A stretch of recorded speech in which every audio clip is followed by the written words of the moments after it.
आज की ट्यूटोरियल में मैं आप लोग को सिखाने वाली हूँ कि किस तरह से आप एक ऐसी वेबसाइट बना सकते हैं कि जिसमें आप यूट्यूब के चैनल्स की एनालिटिक्स को देख सकते हैं।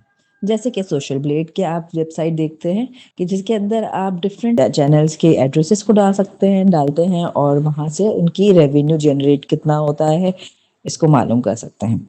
जैसे कि यहाँ पे मैं दिखा सकती हूँ आपको कि ये एक वेबसाइट है सोशल ब्लेड, और सोशल ब्लेड के अंदर अगर हम देखें कि कोई भी चैनल को आप लिंक डाल के देखिए, और लिंक जब डालेंगे यूट्यूब चैनल का तो उसकी रेवेन्यू, उसकी कितनी अर्निंग्स हैं, कितने विजिटर्स हैं, सब्सक्राइबर्स हैं, ये सारी डिटेल्स आपके पास आराम से आ जाती हैं। तो अब चलें देखते हैं कि सोशल ब्लेड का रेवेन्यू ख़ुद कितना है। ये देखिए, यहाँ पर हम सोशल ब्लेड के रेवेन्यू कितने इसके पर विजिटर्स आते हैं और ये मंथली इनकम कितनी जनरेट करती है वेबसाइट। इस तरह की वेबसाइट हम किस तरह से बना सकते हैं, हम आज ही के ट्यूटोरियल में सीखने जा रहे हैं। सबसे पहले मैं आपको बता दूं कि ये जो आपको मैं वेबसाइट बनाना सिखाऊंगी, इसके अंदर आपको कोई कोडिंग की ज़रूरत नहीं है। बग़ैर कोडिंग के आप आराम से सीख सकते हैं। बग़ैर कोडिंग का मतलब चैट जीपीटी जो कि अब हमारी ज़िंदगियों को मज़ीद आसान करता चला जा रहा है। तो चैट जीपीटी के अंदर हम एक ऐसा प्रॉम्प्ट डालेंगे कि जिसके अंदर हमें ऐसी वेबसाइट बनकर हमारे पास आ जाए कि जिसके ज़रिए हम जैसे सोशल ब्लेड टाइप की वेबसाइट क्रिएट कर सकें। तो यहाँ पे ये प्रॉम्प्ट रखा हुआ है मेरे पास, लेकिन इस प्रॉम्प्ट के अंदर आप देख सकते हैं कि एक एपीआई की का यूजेज है। तो एपीआई की को किस तरह से यूज़ करना है, एपीआई की किस तरह से निकलेगी, ये मैं आपको पहले बताऊंगी। और फिर इस प्रॉम्प्ट के अंदर हम एपीआई की को डालेंगे और उसको डालने के बाद हम इस तरह की वेबसाइट को जनरेट करवाएंगे। Without any further delay let's get started और अपने लैपटॉप की तरफ चलते हैं। सबसे पहले आप गूगल क्लाउड कंसोल पर जाएंगे और वहाँ पर जाकर आप साइन इन करेंगे। जब आप साइन इन हो जाएं तो यहाँ पर आप अपना नया प्रोजेक्ट क्रिएट कर सकते हैं। देखिए यहाँ पे टॉप पे न्यू प्रोजेक्ट क्रिएट करके आपने किसी भी प्रोजेक्ट का नाम ले दिया। यहाँ पे मैं प्रोजेक्ट वाईटी के नाम से प्रोजेक्ट क्रिएट कर रही हूँ, नो ऑर्गेनाइजेशन, और क्रिएट न्यू पे क्लिक कर देती हूँ। अब मैं जाऊंगी लेफ्ट पे 3 बार्स जो आपको नज़र आ रहे हैं, एपीआई एंड सर्विसेज में जाएंगे हम, और इसके अंदर जाकर देखें लाइब्रेरी के अंदर आप क्लिक कर दें। जैसे आप लाइब्रेरी में जाते हैं, यहाँ पे आप नीचे स्क्रॉल करें तो आपको नीचे ही YouTube डेटा API v3 नज़र आएगा, उस पर क्लिक कर लेंगे हम और इसको इनेबल कर देंगे। जैसे ही ये इनेबल हो जाती है तो हम इसको यूज़ करेंगे। इसको यूज़ करने के लिए मैं सबसे पहले जाऊंगी क्रेडेंशियल्स के अंदर,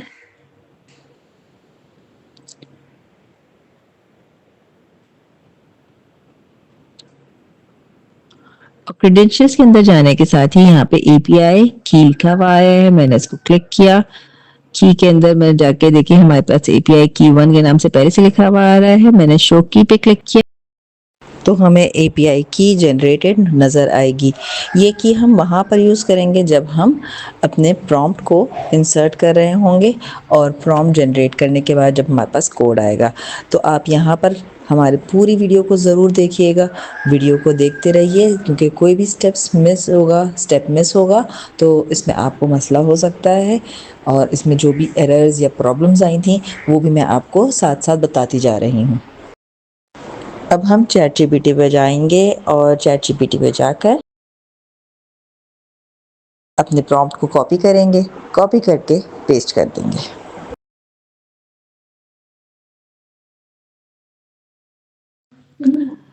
प्रॉम्प्ट को पेस्ट करने के बाद मैंने एपीआई की को कॉपी किया और एपीआई की जहाँ पर इंसर्ट करनी है मैंने वहां पर ले जाकर इसको पेस्ट कर दिया। इस जगह पर यहाँ पे हम एपीआई की को कॉपी करेंगे और ले जाकर वहां पर पेस्ट कर देंगे।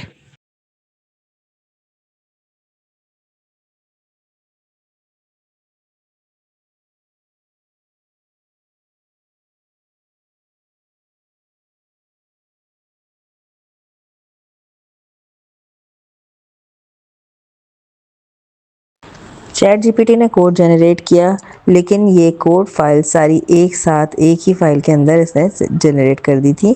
लिहाजा मैंने इसको प्रॉम्प्ट दिया कि मुझे HTML, CSS और जावास्क्रिप्ट की फाइल सेपरेटली जनरेट करके दे। तो ये फिर से मैंने जनरेट करने के लिए इस प्रॉम्प्ट को दिया। हो सकता है आपके पास भी ये प्रॉब्लम आए, तो आप भी इस तरह से कर लीजिएगा, कोई मसला नहीं है। क्योंकि चैट जीपीटी ने सारी फाइल्स को एक ही सिंगल फाइल के अंदर लिख दिया था, CSS, HTML और जावास्क्रिप्ट। लिहाजा मैंने इसको प्रॉम्प्ट दिया कि please make separate files for HTML, CSS and JavaScript. तो फिर ये इसने सेपरेट फाइल्स के नेम्स के साथ index.html का एक नाम दिया, स्टाइल्स के नाम से एक CSS फाइल जनरेट की और स्क्रिप्ट के नाम से जावास्क्रिप्ट की फाइल जनरेट की। तो फिर ये जैसे ही मैंने इनको लिया है, तो अब मैं क्या करूँगी कि ये तीनों फाइल्स का कोड अलग अलग कॉपी करूँगी और अलग से नोटपैड के अंदर जाके ये 3 फाइल्स बनाऊँगी। सबसे पहले यहाँ पे HTML की कोड को मैंने उठाया, कॉपी किया, नोटपैड के अंदर मैं गई और नोटपैड के अंदर जाकर मैंने अपने कोड को, HTML कोड को पेस्ट कर दिया। कोड को पेस्ट करने के बाद अपना एक फ़ोल्डर सिलेक्ट कीजिए। फ़ोल्डर सिलेक्ट करके जिसके अंदर आपको सेव करनी है अपनी सारी फाइल्स, उसी फ़ोल्डर में रखनी होंगी। तो मैंने एक यूट्यूब एनालिटिक्स का फ़ोल्डर बना लिया और सेव एज़ टाइप के अंदर मैंने ऑल फाइल्स को सिलेक्ट किया और इसको index.html के नाम से सेव कर लिया। से मैंने न्यू फाइल की, नोटपैड की न्यू फाइल की, न्यू फाइल के अंदर मैंने जाके CSS के कोड, फिर चैट जीपीटी में जाके मैंने CSS के कोड को सिलेक्ट किया। खाली CSS के कोड को सिलेक्ट करके इसी नोटपैड की नई फाइल के अंदर पेस्ट कर देंगे।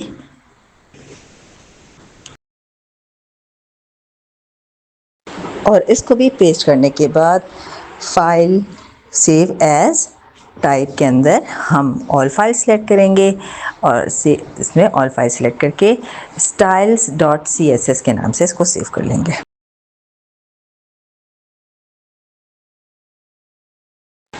लास्टली हम न्यू डॉक्यूमेंट करेंगे नोटपैड के अंदर और फिर जावास्क्रिप्ट की फाइल को, कोड को सिलेक्ट करेंगे। जावास्क्रिप्ट के कोड्स को सिलेक्ट करके हम इस नोटपैड की फाइल के अंदर इसको पेस्ट करेंगे।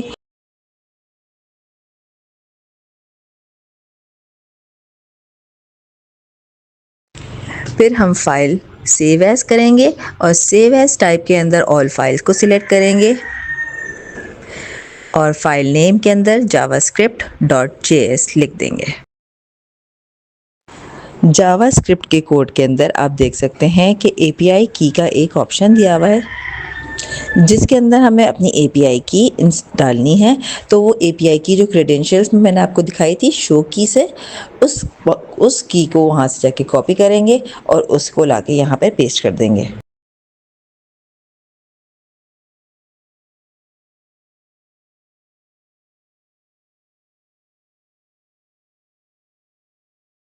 अब हम अपने फ़ोल्डर में गए और हमने जाके देखा अपनी index.html को, जो ब्राउज़र में खोला तो देखा कि ना हमारे स्टाइल्स आ रहे थे और ना ही हमारी जावास्क्रिप्ट आ रही थी।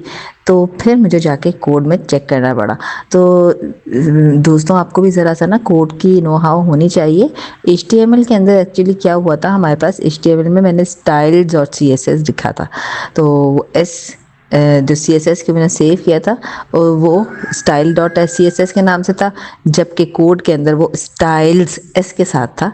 तो मैंने उस पर स्टाइल्स के S को हटा दिया और फिर style.css कर लिया। तो ये मेरा style.css से कोड सॉल्व हो गया।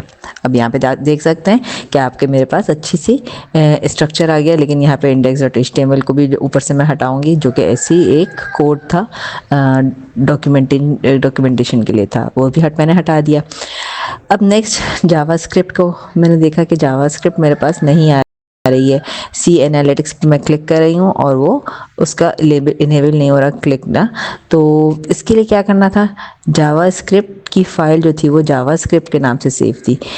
तो अब मैं गई हूँ अगेन HTML की फ़ाइल के अंदर और HTML की फ़ाइल के अंदर जाकर और HTML की फ़ाइल के अंदर जाकर मैंने script.js देखा, जबकि मैंने सेव जो किया हुआ है नाम जावा script.js के नाम से फ़ाइल सेव की हुई है। तो फिर HTML में मैं गई और उसको जाकर वहाँ से मैंने javascript.js में कर दिया। आप देख सकते हैं कि मैंने आज़ाद चाय वाला के चैनल को लिंक किया, अपने पास इनपुट में दिया और एनालिटिक्स को देखने के बाद इसकी सारी डिटेल्स हमारे पास आ गई हैं। तो होपफुली आपको ये वीडियो पसंद आई होगी और नेक्स्ट वीडियो में मैं आपको बताने वाली हूँ कि किस तरह से आप वर्डप्रेस की वेबसाइट पर अपने इस पेज को अपलोड कर सकते हैं। तो हमारे चैनल को लाइक करना, सब्सक्राइब करना मत भूलिएगा और अपने दोस्तों में से ज़रूर शेयर कीजिए।